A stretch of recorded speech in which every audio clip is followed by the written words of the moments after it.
Welcome back to the Bobcat Hockey Coaches Show on Super Talk 1270. Paul Teeple with you, rejoined momentarily by Bobcats head coach and general manager Lane Fladeby. As we always do, though, for our second segment, we turn things over to the players. Coming up in just a moment, Bobcats goaltender Camden Haugenoe with us.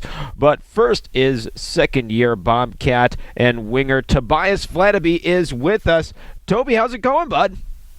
It's going good. How about you, Paul? Not too bad at all. So first of all, let's take a look back at this past weekend. A little bit of a frustrating game, I'm sure, on Friday. But how big was it to bounce back and get that win on Saturday, especially against the team now that you're chasing for that playoff spot in Brookings? Oh, of course, it was really important. A big confidence booster as well. We know we can do it, but we've been struggling a little bit this season. So it was really nice knowing that when we put the effort down and work as a group for 60 minutes, we can get the W. The big turning point of that game, of course, on Saturday was the 5-on-3 power play. You got the goal. Walk us through the design of that play with Jordan and Zach. Well, it's just something we've been working out in practice the last week. We knew that a 5-on-3 situation might show up, and we worked on it in practice and executed pretty well there. So it was nice to get that a 5-on-3 goal there. And how big was it just overall to have that special teams turnaround on Saturday night after the special teams had kind of bit you guys on the backside the last few games?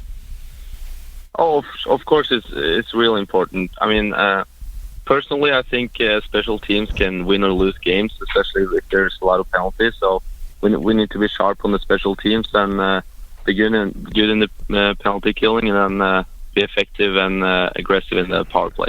So this weekend, you guys head back to Aberdeen, the last trip of the year, at least of the regular season, to Aberdeen. These guys are red hot, the hottest team in the league now, 7 wins in a row. How do you guys go about cooling off this red hot Wings team?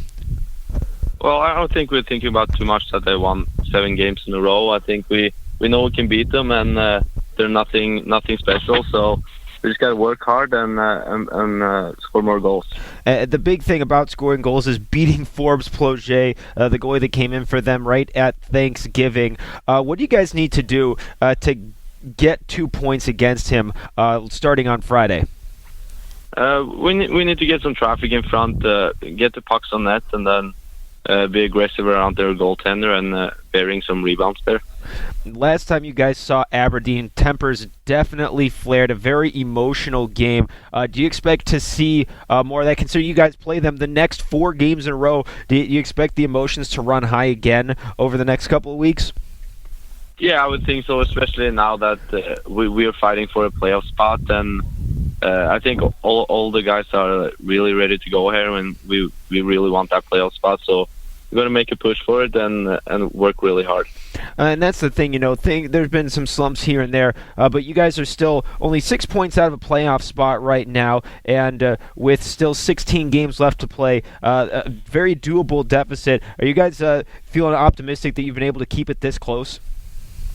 Oh, yeah, we're very optimistic. 6 points is only... it won't take that much to get that playoff spot, but we need to work hard and come together as a group and execute. What's one thing that the forwards are trying to take care of? What's one big key for the forwards here this weekend against the Wings? Probably get more shots on net. We've been struggling a little bit with a few shots on net. A little bit more shots on net, and then work a little bit better on D-zone, get the puck out, and get puck deep. Well, Toby, thanks a lot for stopping by and sharing some time. Good luck this weekend down at ODI Center against the Wings. Thank you. All right, that's Bobcats forward Tobias Fladeby. Our thanks to him, and we remind you that the Bobcats are on the road for a huge pair of divisional games Friday and Saturday as they travel to Aberdeen to take on the Surging Wings. 7:15 p.m. puck drop both nights. We will have live pregame coverage here on Super Talk 1270, supertalk1270.com, and the Radio Pup smartphone app, starting at 6:45. We now turn around and say hello to first-year Bobcats goaltender out of Williston, Camden Haugenoe is with us. Cam, how's it going, bud? It's going pretty good. How are you, Paul? Not too bad at all. So this past weekend, you were in net both nights. Team nearly got the comeback on Friday before falling a little bit short and then holding off a very talented Brookings team to get a huge win on Saturday. What was your overall take on the weekend in net? I thought it was a pretty good weekend. Friday, our bounces didn't go our way the whole game, but I thought the guys battled back strong, and then Saturday we came out ready to go and we got the win, so that's all that matters. Saturday night, being able to get that lift from your offense, because you're a goaltender, you go in, you give up 2 goals. Usually, Lane says it all the time. You give up 2 goals as a goalie, you have the expectation that you're going to get a win. How big was it for you to just get that lift after putting together a strong performance, 29 for 31? Getting that lift from your offense had to feel real nice. Yeah, it's huge. Every game just got to go in there ready to battle, and sometimes the puck's going in the net, the whole the offense scoring like they did that game. That was definitely a huge help. So this is your first year in junior hockey. We've talked about this as the year has gone on. Looking back to where you were in August and September when you first came to the Bobcats to where you are now, what are some things some areas you feel like that you've really grown in as a goalie? I think I've grown in a lot of different ways, but definitely mentally, I think I've gotten a lot stronger. Even though I may have gotten 60-plus shots a game in Williston, here, even though you get 20, 30 shots a game, every single shot that another team has on goal, it can go in at any moment. Out of those 60 shots I had a game in Williston, I'd say only 10, 15, 20 of those shots were quality chances. The rest of them I could kind of take a break here and there. And with the Bobcats, I got to be ready at every second during the game. So that was a big adjustment. I think I'm starting to kind of get that a little more. What are some big things that working with Lane Fladeby, who is a former college and pro goalie himself, what are some of the things that he's been working on with you personally and then with you and Will and ISO as well? Yeah. So with me personally, we've been working on keeping my hands out in front of my body. As you move up in levels, the guys shoot a lot harder. You got to keep your hands out so you can react to the puck. Last year, shots are coming a little slower. I could have my hands in and kind of reach out and grab the puck, but now I got to have my hands out and just react to the puck where it's going, because not all the time you got not every time you can really just reach out and grab it. You gotta react to it every time. You can't just have my hands sit by my side. It's gotta be ready at all times. And then all of us, we've been working on.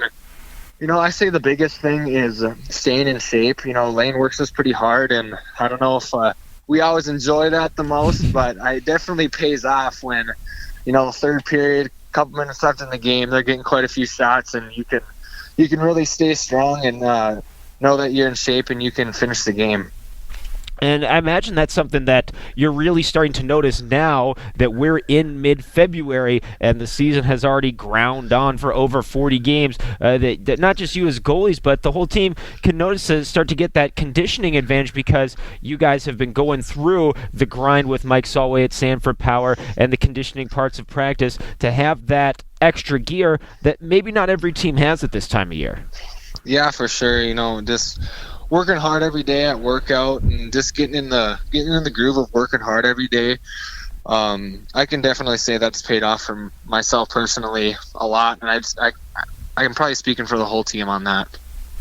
This weekend, how big are these games against Aberdeen? I'd say these games are huge. Coach has been building it up all practice all week, and every weekend's games.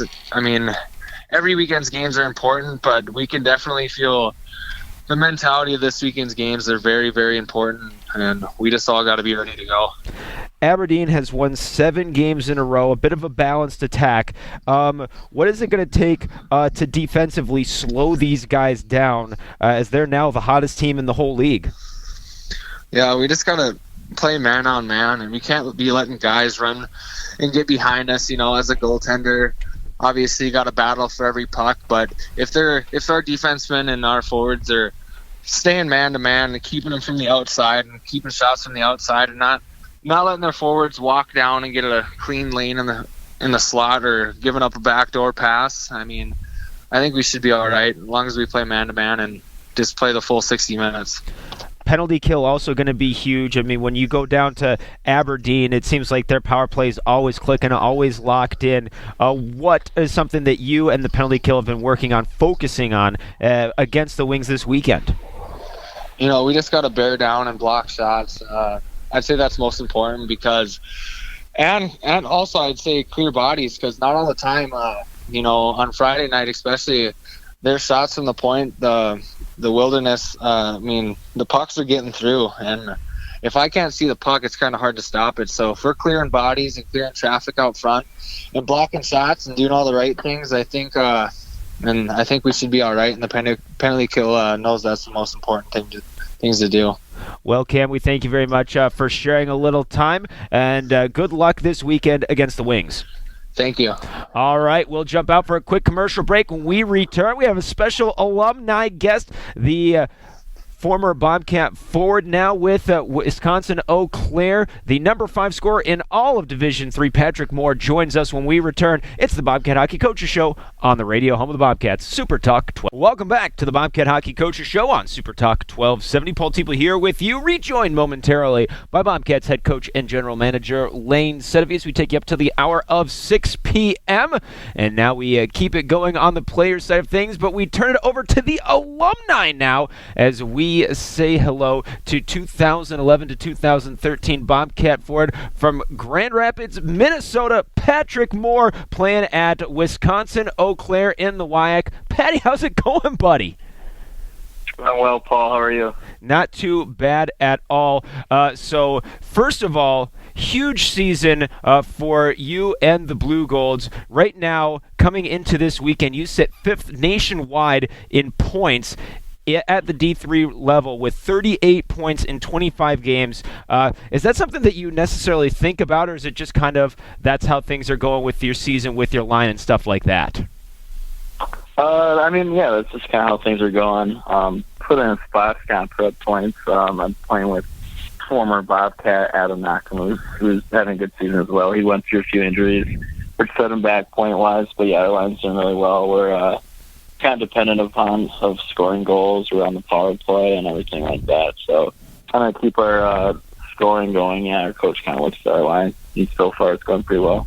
Now, you and Knock both went to Eau Claire at the same time following that 2012-2013 season. How has it been having a guy that you are so familiar with and comfortable with playing all the way through your college career? Oh, it's huge. Obviously, as well as anyone, the way I like to play is I like to build chemistry with my line mates. First year in Bismarck was with Caston, and then I put Adam, Shane, and I together the second year, and we kind of fed off each other, and we've kept it going through college. Kind of a pass-first guy, so I like to play with guys who I kind of know where they're going to be, and Adam sees the ice really well, too, so it's kind of nice to have a guy and who's locked as well as me. He kind of knows where I'm going, too, so it's nice to know where we're going on the ice. And not only is Knock on the team with you, but another former Roseau Ram jumped in this year as well as Alex Strand, former Bobcat assistant captain, came to the Blue Golds after last season. What kind of ad has Strando been out there for you guys? Well, it's funny you said he's an assistant captain. That actually shocks me that he was voted by his teammates as assistant captain. No, I'm just kidding. Strand's a great guy. He's a good kid. He's a good player, too. Obviously, he's just a freshman, so he's kind of learning the ways here at Eau Claire, but you can definitely see the potential of him scoring some goals when he's here. He has really good hands. He sees the ice well and can put the puck home, so it'll be fun to see how well he does in the next 2 years or so.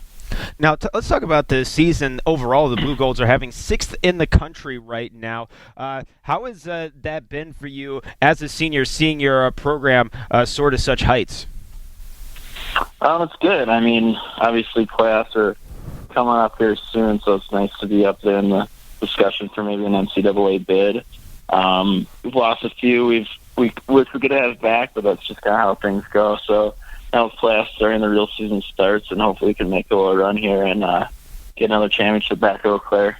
And that's the thing, is the playoffs so huge because right now the WIAC is so tough, especially the top two, you guys and Stevens Point. That's a heck of a clash. I mean, you look at that could almost be a national championship kind of game for maybe the only bid that the WIAC's going to get if both teams make it that far. Yeah, it's kind of just how things go. The last 3 years we've been up in the national rankings as well, but Stevens Point just been just above us, and they made the national championship the last 3 years and winning it last year. So they're definitely the team to beat here in the WIAC the last 3 years because they've been here. So it's a good thing to have, though, because you know what you're up against and the best in the country. So we think we have a good enough team to beat them, and hopefully we can in playoffs.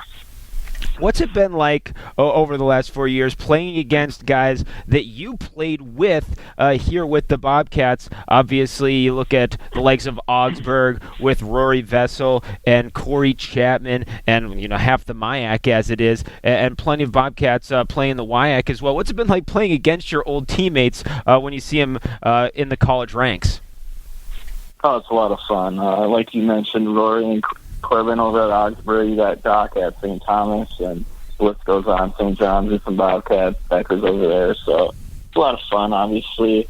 When the game's going on, you don't really think about it. You want to beat them as much as possible, but once the game's over, going through the handshake line, it's nice to see some familiar faces. Made some good friends playing in Bismarck, and it's great to see how well they're doing, too. Now, this week you guys are off for the play-in round of the WIAC tournament, and then coming up the week after that, you're taking on River Falls, always a tough out in the WIAC. What's your overview for the upcoming playoff series with the Riverhawks coming up next Friday and Saturday? Yeah, it'll be a good series. They're kind of a defensive-minded team. They like to kind of run a trap, which can be frustrating at times. But I mean, we have the team to do it. We just got to get guys in front and bang away, and hopefully put a few away. We're playing at home too, which is huge. We have a really good home base here, good home crowd. So hopefully, we can build off that, get the boys going. Now, I want to take it back over a season ago because this is something that when it happened, I was watching, I was sitting in my living room going bananas when your team went to Tempe last year. It took on Division I Arizona State and walked out of their building with your heads held high with a couple of ties. What was it like to go into a D1 barn and prove yourselves like that last season? It was a lot of fun. It was a good opportunity for us to kind of measure ourselves, see how good we were. We have lots of guys on our team are actually D1 transfers, so they kind of knew what it was all about. But for us who never really got a chance to play Division I, it was kind of a good test for us. And like you said, yeah, we came out with a couple ties, kind of proved ourselves as a program against a good team like that, or a team that's up and coming. So yeah, it was a lot of fun. And getting to go to Arizona in February is never a bad thing too. So overall, it was a great trip. And that's one of those things that kind of exemplifies how the numbers are D1, D3, but the level of play really isn't that different. Yeah, exactly. Like I said, half our team almost played D1 at one point, so whether it was they weren't getting enough playing time or things that didn't work out, pretty much everyone on our team is capable of playing at a D1 program.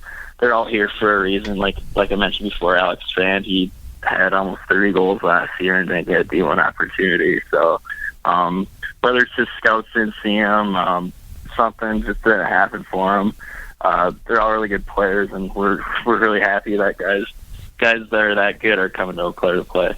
All right, now here's the big question that's on the minds of a lot of guys like you.